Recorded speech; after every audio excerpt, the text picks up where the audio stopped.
Tuhan baik, anugerahnya kekal selamanya.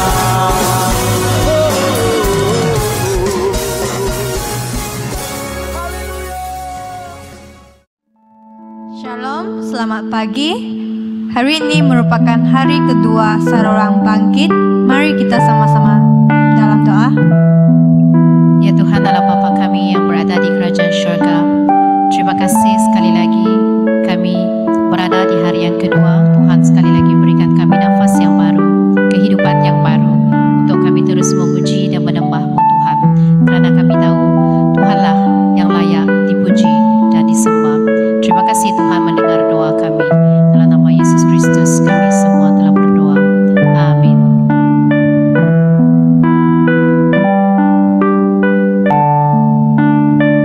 Layak dipuji, disembah.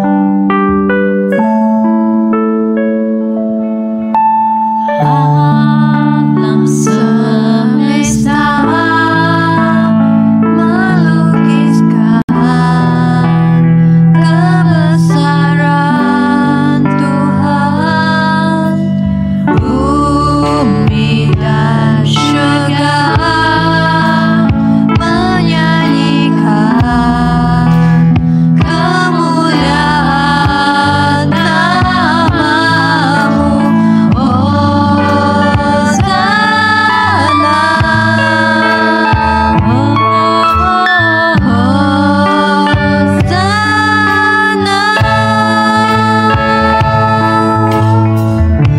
Sama-sama kita nyatakan.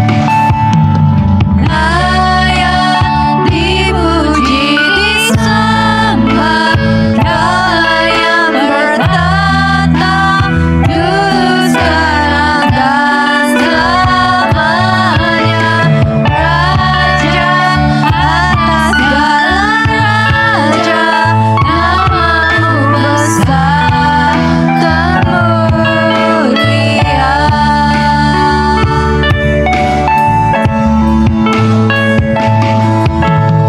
Alam semesta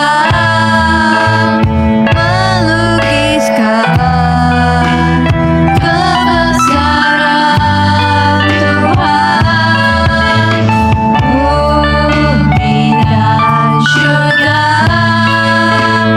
menyanyikan kemuliaan nama-Mu.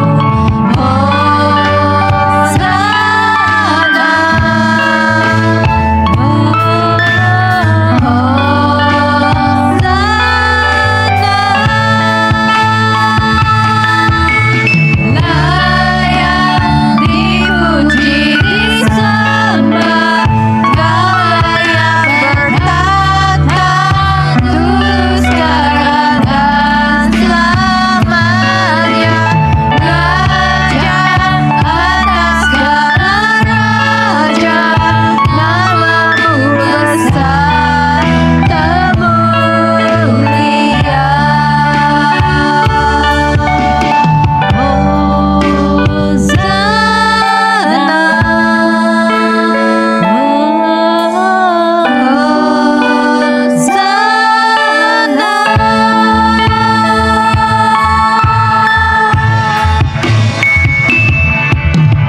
Layak dipuji, disembah, Dia yang bertata dulu, sekarang dan selamanya.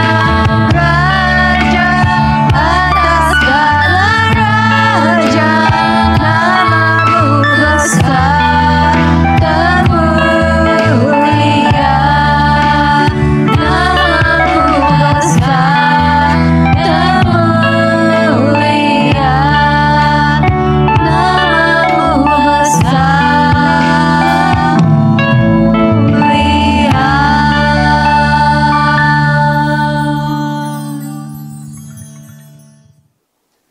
Shalom, selamat pagi, saudara-saudari yang dikasihi Tuhan.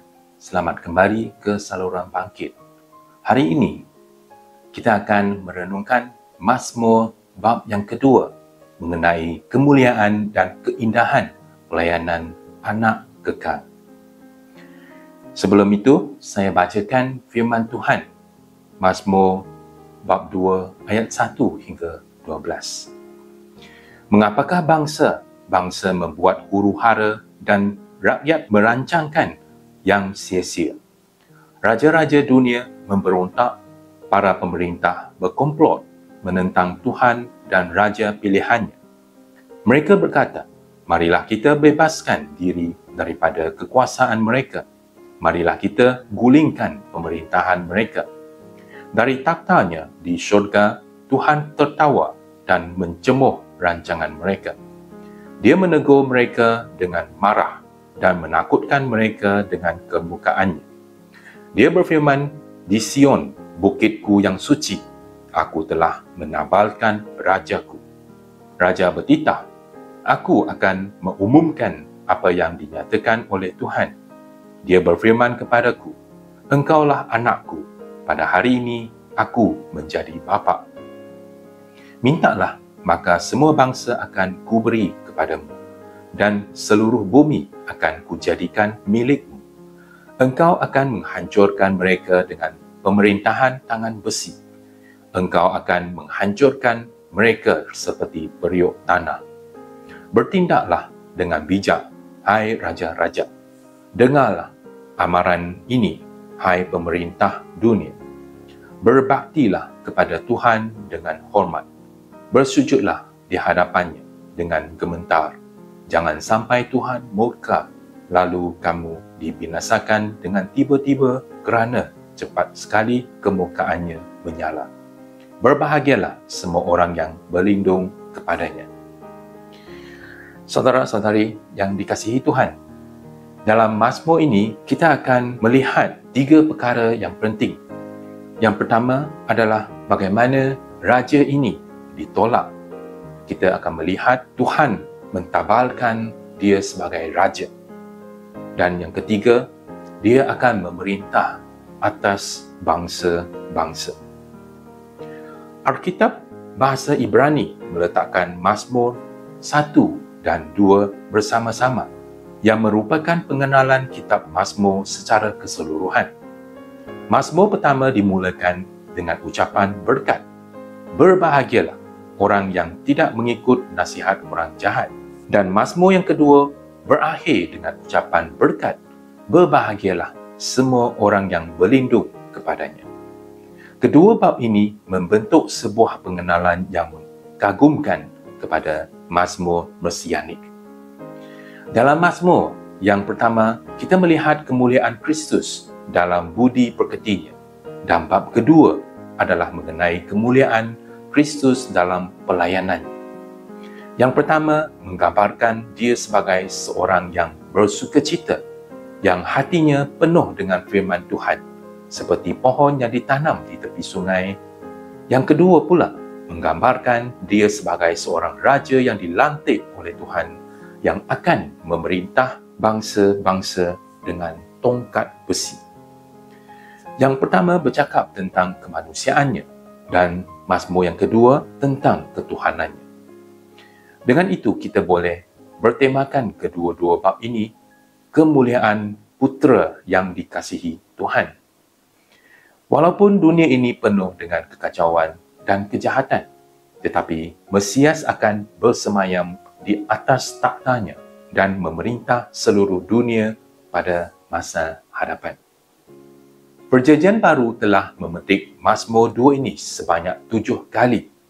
2 kali dalam Kisah Para Rasul, 2 kali dalam kitab Ibrani, dan 3 kali di dalam kitab Wahyu. Ayat-ayat ini semuanya bercakap tentang Mesias, Tuhan kita Yesus Kristus. Jadi, Mazmur 2 boleh dipanggil Mazmur Mesianik. Mazmur 2 mempunyai 4 gelaran Mesianik, 1 dalam setiap perenggan. Yang pertama ialah yang diurapi, dan yang kedua ialah Rajaku. Gelaran yang ketiga, Anakku. Dan yang keempat, Tuhan Allah ataupun Yahweh. Keseluruhan Mazmur 2 mempunyai 12 ayat dan boleh dibahagikan kepada 4 perenggan, 3 ayat setiap satu, dan setiap perenggan mempunyai seorang penyampai suara dengan jumlah 4 penyampaian suara. Kita lihat ayat 1 hingga 3 adalah suara pemberontakan. Dan yang kedua ialah suara daripada Tuhan, Yahweh, yang meresponi dengan kemurkaan. Dan yang ketiga adalah wahyu tentang anak. Dan yang keempat ialah Roh Kudus memanggil manusia untuk berdamai dengan Tuhan. Perhatikan, ini adalah jawapan dari Tuhan Tritunggal dan yang kudus kepada manusia yang sesat. Mari kita lihat pada perenggan yang pertama. Perenggan pertama menyatakan mengapakah bangsa-bangsa membuat huru-hara dan rakyat merancangkan yang sia-sia. Raja-raja dunia memberontak, para pemerintah berkomplot menentang Tuhan dan raja pilihan. Mereka berkata, marilah kita bebaskan diri daripada kekuasaan mereka, marilah kita gulingkan pemerintahan mereka. Rasul Petrus memetik catatan ini dalam Kisah Para Rasul bab 4 ayat 27 hingga 28 untuk menjelaskan tentang penyaliban Tuhan Yesus. Dia berkata, memang benar Herodes dan Pontius Pilatus mengadakan pertemuan dengan orang bukan Yahudi dan orang Israel di kota ini untuk melawan Yesus hamba-Mu yang suci, yang Engkau jadikan penyelamat. Mereka bersatu untuk melakukan segala yang telah Engkau tetapkan terlebih dahulu akan berlaku. Engkau dapat menetapkan demikian kerana kekuasaan dan kehendak-Mu. Ini adalah niat asas dari Mazmur 2 ayat 1 hingga 3. Tetapi ia juga mempunyai makna nubuatan. Di sini kita mendapati bahawa terdapat 4 kuasa berganding bahu untuk menyerang Tuhan yang Maha Kuasa dan Raja pilihannya, Kristus. Yang pertama ialah bangsa-bangsa, mewakili pakatan orang-orang bukan Yahudi. Yang kedua ialah rakyat, iaitu bangsa Israel. Yang ketiga ialah Herodes, raja-raja yang mewakili organisasi kerajaan. Dan yang keempat ialah Pontius Pilatus, pemerintah yang mewakili kuasa penghakiman. Penyatuan manusia di bawah salib meramalkan akhir zaman. Mereka merancang perkara-perkara yang sia-sia, menyangka mereka boleh menggulingkan pemerintahan atau kekuasaan Tuhan. Perkataan merancangkan dan berkomplot menyiratkan bahawa mereka bertekad untuk menubuhkan perlembagaan dan memutuskan untuk membatalkan undang-undang dan peraturan. Dengan berkata dalam hati mereka bahawa Tuhan sudah mati. Hukum-hukum Tuhan dalam Alkitab dan semua peraturan yang berkaitan dengan moral dan perkahwinan ditolak oleh manusia. Orang ramai mahu menentukan nasib mereka sendiri dan etika situasi telah menjadi garis panduan mereka. Mereka mahu melepaskan diri dari segala belenggu dan ikatan tali, dan orang-orang zaman sekarang mahu bebas dan terbuka tanpa sekatan. Apa yang akan terjadi di akhir zaman boleh dilihat di mana-mana hari ini. Pertama, dalam keluarga, ibu bapa mahu mendengar kata-kata anak-anak mereka. Kedua ialah di sekolah, di mana guru tidak boleh menghukum pelajar dan profesor yang tidak beragama bercakap tentang evolusi dan falsafah Hegelian. Dari segi masyarakat, homoseksual dan pergungguran dihalalkan, dan pandangan sejantina ini telah memusnahkan perbezaan antara jantina. Di pihak kerajaan pula, kita mendapati kes-kes skandal seks, ketamakan dan rasuah meresap ke seluruh struktur pentadbiran. Kesemua ini boleh ditemui di mana-mana negara sahaja. Ketika Roh Kudus dan gereja masih berada di bumi, pelanggaran undang-undang sudah sangat jelas dilihat. Apabila gereja diangkat naik ke syurga, keadaannya lagi tidak dapat dibayangkan.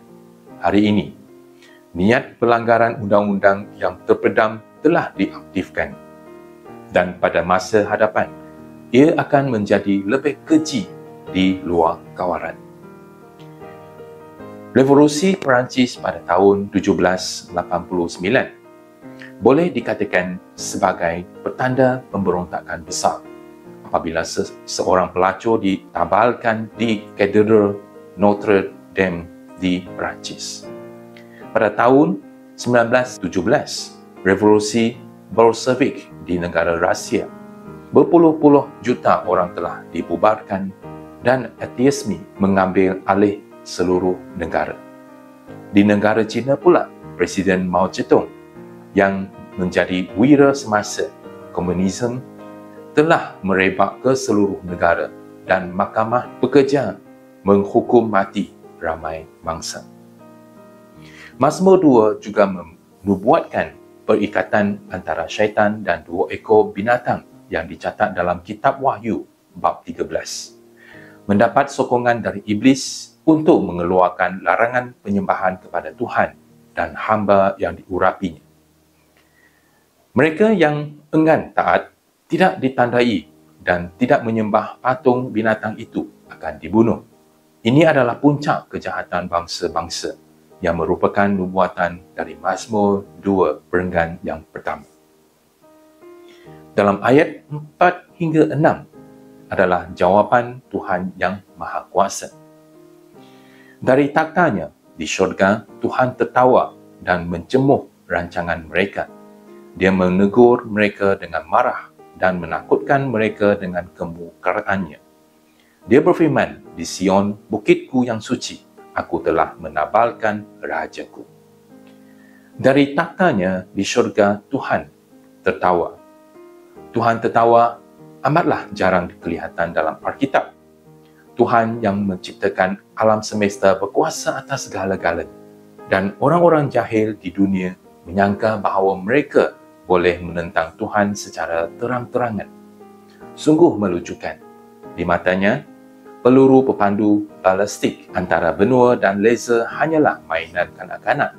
Tetapi dia boleh menembusi semua makna tersembunyi dalam hati mereka. Ayat 5, dia menegur mereka dengan marah dan menakutkan mereka dengan kemukaannya. Marah atau kemukaan adalah perkataan yang khusus dalam kitab Wahyu yang menunjukkan serangkaian penghakiman oleh Tuhan di akhir zaman. Penghakiman 7 materai disebabkan oleh kesilapan manusia sendiri, seperti pertandingan penciptaan senjata nuklear yang akhirnya akan membawa kepada peperangan, mengakibatkan kematian sebahagian besar penduduk bumi dan kemusnahan sumber alam. Penghakiman 7 sangkalarat ataupun 7 trompet adalah untuk syaitan. Pada masa itu, manusia akan menerima akibat dari dosa mereka. Hukuman ini serupa dengan 10 bencana dalam Keluaran bab 5 hingga 12. Penghakiman 7 cawan itu adalah kemukaan Allah yang Maha Kuasa yang akan dicurahkan ke atas takhta binatang itu dan kepada mereka yang mengikutnya. Ayat 6, di Sion bukitku yang suci, aku telah menabalkan rajaku. Ayat ini adalah kemuncak dari Mazmur ini. Kehendak Tuhan tidak pernah berubah, baik di bumi maupun di neraka, tidak dapat menghalanginya. Perenggan pertama Mazmur 2 bercakap tentang dia sebagai yang diurapi. Perenggan ini bercakap tentang dia adalah raja. Seperti yang dinubuatkan oleh para nabi, selepas peperangan di Armageddon, semua musuh Tuhan akan dihapuskan dan Kristus akan memimpin tenteranya yang menang ke dalam kota dan akan duduk di atas bukit Sion yang suci dan di dalam bait Tuhan. Dia akan menjadi imam dan raja, duduk di atas takhta Daud. Dalam kehendak Tuhan, ia seperti sesuatu yang sudah tercapai. Perenggan ketiga adalah tentang penyataan anak. Ayat 7 hingga 9. Raja bertitah, aku akan mengumumkan apa yang dinyatakan oleh Tuhan. Dia berfirman kepadaku, engkaulah anakku, pada hari ini aku menjadi bapa. Mintalah, maka semua bangsa akan kuberi kepadamu. dan seluruh bumi akan kujadikan milikmu. Engkau akan menghancurkan mereka dengan pemerintahan tangan besi. Engkau akan menghancurkan mereka seperti periuk tanah. Raja bertitah, aku akan mengumumkan apa yang dinyatakan oleh Tuhan. Dia berfirman kepadaku, engkaulah anakku, pada hari ini aku menjadi bapamu. Pengistiharaan ini adalah kehendak Tuhan dari kekekalan, yang kini dinyatakan melalui anaknya. Ayat ini adalah salah satu ayat Alkitab yang penting tentang Mesias. Kristus adalah anak yang kekal, yang merupakan salah satu kebenaran dan asas yang paling penting dari firman Tuhan. Banyak ajaran sesat menafikan kebenaran ini, tetapi ia dipegang dan dihargai oleh semua orang yang mengenal dan mengasihi Tuhan kita Yesus Kristus. Kebenaran tentang Kristus adalah anak Tuhan berdasarkan petikan penting ini. Rasul Yohanes menggunakan perkataan lain, yaitu Putra Tunggal, untuk menggambarkan Kristus, dan dia menggunakan perkataan ini sebanyak 5 kali dalam Injil. Ahli teologi menegaskan bahawa jika perkataan diperanakkan difahami dari segi istilah waktu, ianya pasti akan mengeridukan orang. Oleh itu, mereka menafsirkannya sebagai hidup yang kekal, dan hari ini difahami sebagai selamanya. Jika ia, kebenaran tentang Kristus sebagai anak yang kekal jelas terbukti. Walau bagaimanapun, sesetengah orang berpendapat bahawa dalam 3 petikan dalam Perjanjian Baru yang memetik perkataan ini, hari ini adalah masa yang pasti. Jadi, ia tidak boleh ditafsirkan sebagai keabadian, tetapi mesti merujuk kepada masa tertentu yang kita ketahui. Kita mesti berhati-hati terhadap mereka yang mengatakan bahawa Kristus menjadi anak Tuhan hanya selepas penjemaannya dan menafikan keabadian Kristus sebagai anak Tuhan yang hidup. Ayat 7 boleh dibahagikan kepada 2 bahagian. Yang pertama, engkaulah anakku. Ini telah ditetapkan sejak zaman terdahulu, dan ianya menyatakan hubungan bapa dan anak adalah kekal selamanya. Dan kedua, engkau telah kuperanakkan pada hari ini. Ini menyatakan Yesus Kristus adalah Mesias, dan ianya dipetik oleh penulis Perjanjian Baru sebanyak 3 kali untuk penekanan yang berbeza. Kita lihat yang pertama, petikan daripada Kisah Para Rasul bab 13 ayat 32 hingga 34. Oleh itu, kami di sini untuk menyampaikan berita baik ini kepada kamu. Apa yang dijanjikan oleh Allah kepada nenek moyang kita sudah dilakukannya bagi kita, yaitu keturunan mereka dengan membangkitkan Yesus daripada kematian, seperti yang tertulis di dalam kitab Mazmur pasal 2. Engkaulah anakku, pada hari ini aku menjadi bapamu. Allah sudah membangkitkan dia daripada kematian. Dia tidak akan mengalami kematian lagi. Tentang hal ini, Allah berfirman, aku akan memberkati kamu dengan berkat yang suci, seperti yang aku janjikan kepada Daud. Ayat 33 berbicara tentang penobatannya di Israel. Penjemaannya, yaitu firman menjadi manusia. Ayat 34 pula berbicara tentang kebangkitannya setelah disalibkan mati. Di antara 2 ayat ini, ayat dari Mazmur bab 2 ayat 7 dipetik, engkaulah anakku, pada hari ini aku telah memperanakkan engkau. Oleh itu, ayat-ayat ini adalah nubuatan berkaitan dengan penjemahan dan kebangkitan Yesus Kristus. Petikan yang dipetik dalam Ibrani bab 5 ayat 5 adalah berkaitan dengan Yesus ditinggikan menjadi imam besar kita. Ayat ini berbunyi, demikian juga Kristus tidak mempermuliakan dirinya sendiri dengan menjadi imam agung. Sebaliknya, Allah berfirman kepadanya, engkaulah anakku, pada hari ini aku menjadi bapakmu.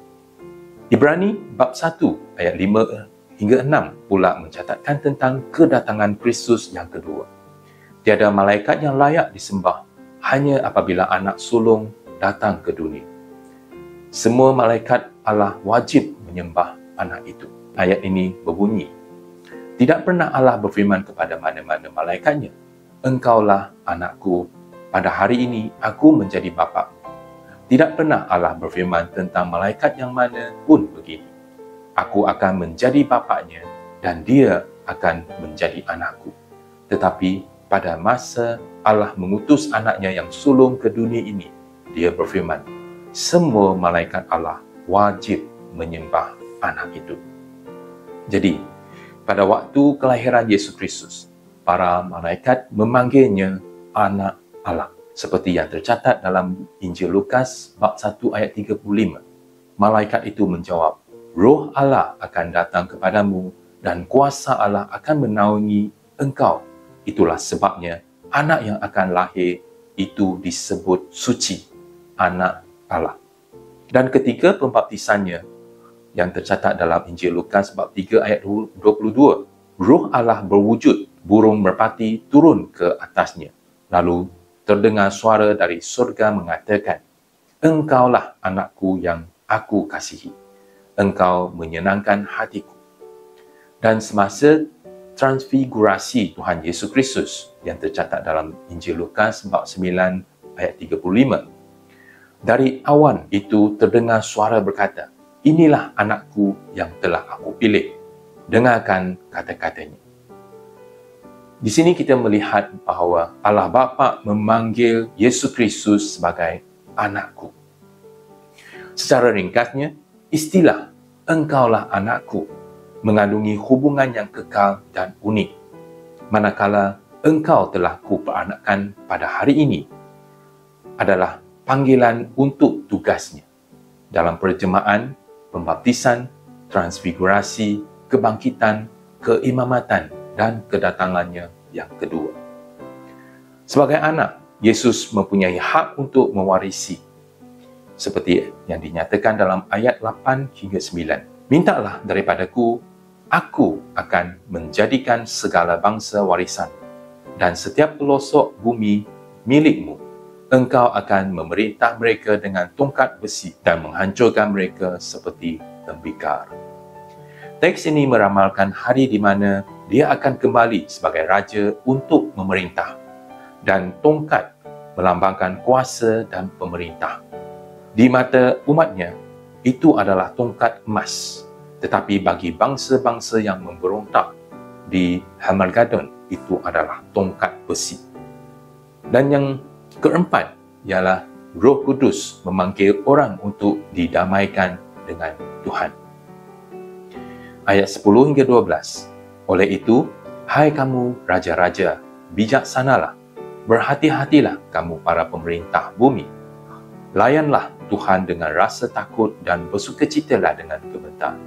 Ciumlah anak itu, jangan sampai dia marah, lalu kamu dibinasakan di jalan. Kerana kemukaannya mudah bermarah. Diberkatilah semua orang yang bernaung kepadanya.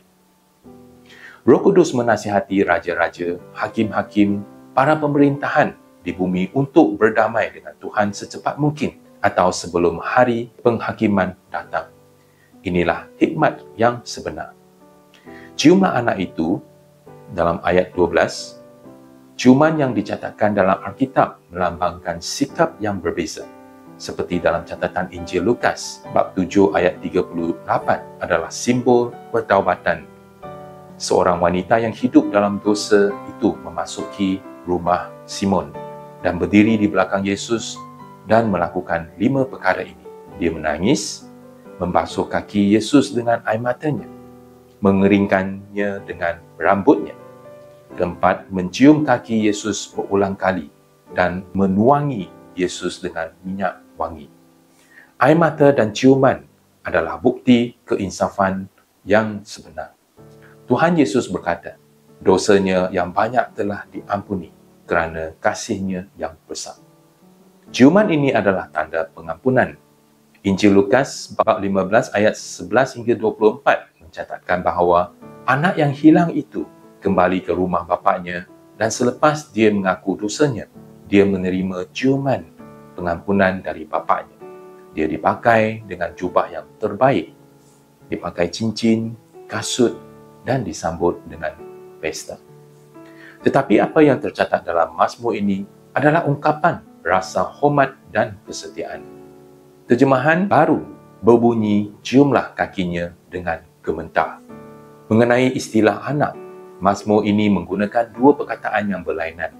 Ben dalam ayat 7 dan bar dalam ayat 12. Yang pertama adalah bahasa Ibrani seperti nama anak Yakub, Ben Yamin. Dan yang kedua ialah dalam bahasa Yunani seperti nama Bar Rabas. Apakah perbezaan antara keduanya? Yang pertama merujuk kepada anak Allah di tangan kanannya, dan yang kedua merujuk kepada hubungannya dengan kuasa asing. Sebelum Yesus disalibkan, orang ramai berteriak, "Bunuhlah dia, bebaskan Barabas untuk kami." Catatan perkataan ini akan termaterai dalam hati nurani mereka. Ciuman Yudas Iskariot pula penuh dengan pelicikan dan kemunafikan. Tetapi Alkitab memperingatkan kita untuk mencium anak Allah dengan penyesalan dan pertaubat yang benar. Saudara-saudari yang dikasihi Tuhan, Mazmur ini diakhiri dengan sebuah berkat yang tercatat dalam ayat 12, berbunyi, berbahagialah semua orang yang berlindung kepadanya. Ya, semoga berkat ini juga menjadi berkat kepada kita semua hari ini. Mari kita berdoa. Allah Bapa kami yang bertakhta di syurga, kami amat bersyukur kerana Engkau telah mengutus anak-Mu yang tunggal sebagai Raja yang mulia dan membawa kedamaian untuk seluruh umat manusia. Terima kasih Tuhan kerana membawa kami mengenal Raja pilihan-Mu melalui pelayanan. Dalam nama Tuhan Yesus Kristus kami berdoa. Amin. Semoga kita dapat teruskan renungan Mazmur Mesianik ini untuk hari-hari yang seterusnya. Shalom.